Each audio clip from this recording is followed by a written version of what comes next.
আসসালামু আলাইকুম।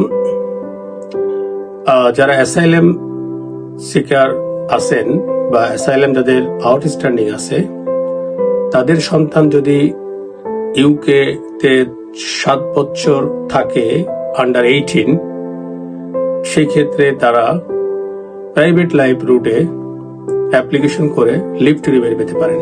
এই ক্ষেত্রে যে অ্যাপ্লিকেশনগুলো করতে হবে সেটা প্রাইভেট লাইফ রুটের অ্যাপ্লিকেশন করবেন, এবং বাচ্চারা যদি ইউকেতে জন্মগ্রহণ করে সেক্ষেত্রে বাচ্চাদের আইএলআর অ্যাপ্লাই করতে পারবেন 7 বছরে, আর তাদের 10 বছরে রেজিস্ট্রেশনের জন্য অ্যাপ্লাই করতে পারবেন। আর প্যারেন্টসরা যারা আছেন তারা 10 ইয়ার্স রুটে লিভ টু রিমেইন অ্যাপ্লাই করতে পারবেন। আর এই ক্ষেত্রে যেসব এভিডেন্সগুলো আপনারা জমা দিবেন, বাচ্চাদের ক্ষেত্রে যেগুলো জমা দিতে হবে সেগুলো হচ্ছে বাচ্চাদের বার্থ সার্টিফিকেট, তাদের স্কুলের যত রেকর্ড আছে, প্রোগ্রেশন লেটার, সার্টিফিকেট, তারা যদি কোনো লেজার সেন্টার বা লাইব্রেরিতে তাদের সদস্যপদ থাকে সেই সদস্যপদ বা সেই কার্ডগুলো জমা দিবেন।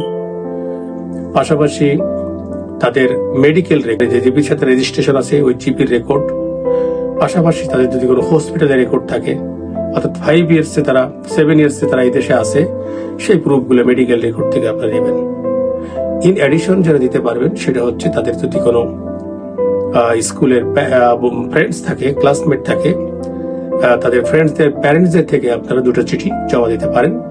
সেই চিঠিগুলোতে উল্লেখ থাকবে যে তাদের খাদ্যাভ্যাস, তাদের কালচার, নর্ম, তাদের ল্যাঙ্গুয়েজ, তাদের এই সব ব্যাপারগুলো তারা ব্রিটিশদের সাথে বা ব্রিটিশ সোসাইটির সাথে কতটা ওতপ্রোতভাবে জড়িত এটা তারা উল্লেখ করতে পারবেন। আর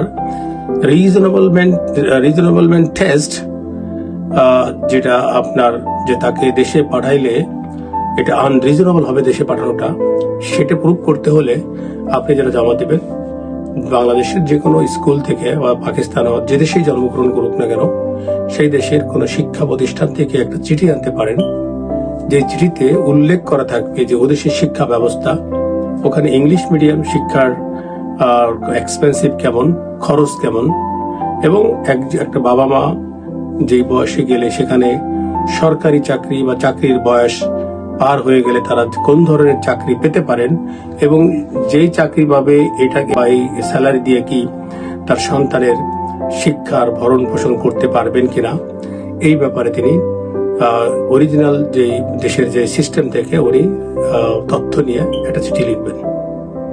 তো এগুলো জমা দিলেই আপনাদের বিষয় হবে বলে বিশ্বাস করি।